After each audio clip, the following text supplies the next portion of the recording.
वित्त वर्ष 2025 तक बिजली क्षेत्र के लिए कोयला आयात घटकर 2% हो जाएगा, क्योंकि घरेलू कोयला उत्पादन में काफी वृद्धि हुई है। केंद्रीय कोयला खान और संसदीय कार्य मंत्री प्रहलाद जोशी ने बताया कि इस साल कुल कोयला उत्पादन 1 बिलियन टन से अधिक होने की उम्मीद है और भारत का कोयला क्षेत्र देश की ऊर्जा सुरक्षा में लगातार योगदान दे रहा है। सरकार का मानना है कि वाणिज्यिक कोयला खनन से देश में नए निवेश आने और प्रत्यक्ष और अप्रत्यक्ष दोनों तरह से रोजगार के मौके बढ़ेंगे। इसमें अधिक फायदा झारखंड, छत्तीसगढ़, उड़ीसा, मध्य प्रदेश, महाराष्ट्र, बिहार और पश्चिम बंगाल जैसे राज्यों को होगा। पंजाब में 20,000 कृषि पंपों को सौर ऊर्जा से सरकार चलवाएगी।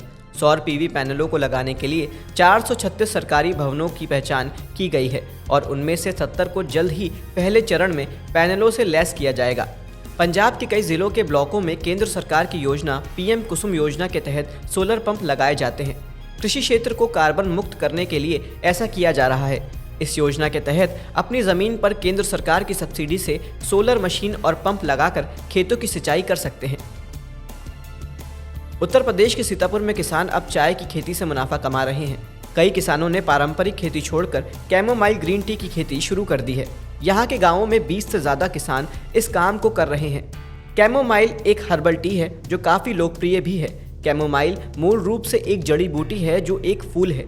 इस टी को कैमोमाइल नामक फूलों की मदद से बनाया जाता है। इसमें शक्तिशाली एंटीऑक्सीडेंट पाए जाते हैं और इसमें कैफीन भी नहीं होता। मुक्त बाजार बिक्री योजना के तहत 26वीं ई नीलामी के दौरान 3.46 लाख मैट्रिक टन गेहूं और 13,164 मैट्रिक टन चावल की बिक्री की गई। चावल, गेहूं और आटे के खुदरा मूल्य को नियंत्रित करने के लिए भारत सरकार की बाजार में हस्तक्षेप की पहल के एक हिस्से के रूप में गेहूं और चावल दोनों की साप्ताहिक ई नीलामी आयोजित की जाती है।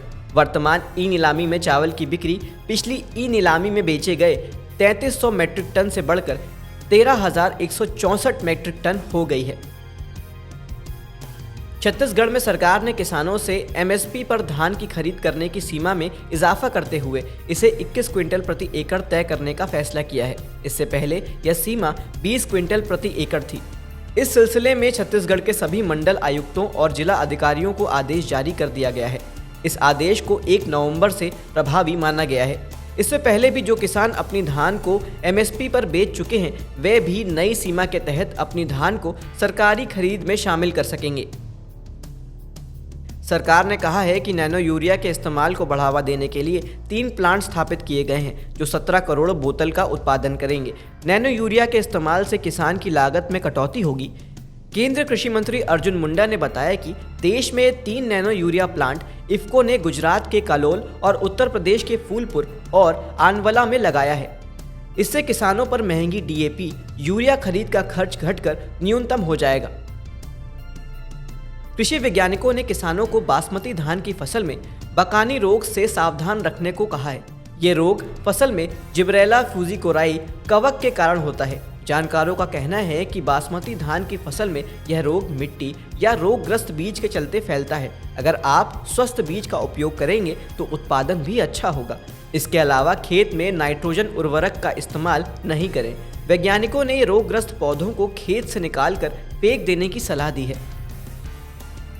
महाराष्ट्र के डेयरी विकास मंत्रालय ने घोषणा की है कि दूध उत्पादकों को गाय के दूध पर 5 रुपये प्रति लीटर की सब्सिडी दी जाएगी। यह योजना राज्य में सहकारी दुग्ध उत्पादक संगठनों के जरिए ही लागू की जाएगी। हालांकि कुछ किसान संगठन इसके पक्ष में नहीं है। उनका कहना है कि राज्य में 72% दूध निजी संस्थाओं को दिया जाता है और सरकार की तरफ से दी जाने वाली सब्सिडी केवल सहकारी समितियों को दूध बेचने वालों को ही मिलेगी। इससे अधिकांश दूध उत्पादक वंचित रह जाएंगे। सरकार ने 13 हवाई अड्डों पर डीजी यात्रा लागू कर दिया है। Minister of state for civil aviation VK Singh के अनुसार जल्द ही दूसरे एयरपोर्ट पर भी इसे शुरू किया जाएगा। डीजी यात्रा एक ऐसी प्रक्रिया है जो यात्रा, पहचान, स्वास्थ्य या हवाई यात्रा के अन्य जरूरी डाटा को डिजिटली वेरीफाई करने के लिए चेहरे के बायोमेट्रिक्स का उपयोग करता है। डीजी यात्रा हवाई अड्डे पर बढ़ी हुई सुरक्षा भी सुनिश्चित करेगा, क्योंकि यात्री के डेटा को एयरलाइंस डिपार्चर कंट्रोल सिस्टम के साथ वेरीफाई किया जाएगा। मौसम विभाग ने देश के उत्तरी राज्यों में अगले 5 दिनों में कोहरे की चेतावनी दी है। बाकी मौसम से जुड़ी किसी तरह का अलर्ट जारी नहीं किया गया है। मौसम वैज्ञानिकों के मुताबिक आने वाले दिनों में शीतलहर या भारी बारिश की संभावना नहीं है। पंजाब, हरियाणा, चंडीगढ़, दिल्ली, उत्तरी राजस्थान के अधिकांश हिस्सों में न्यूनतम तापमान 4 से 8 डिग्री दर्ज किया जा रहा है।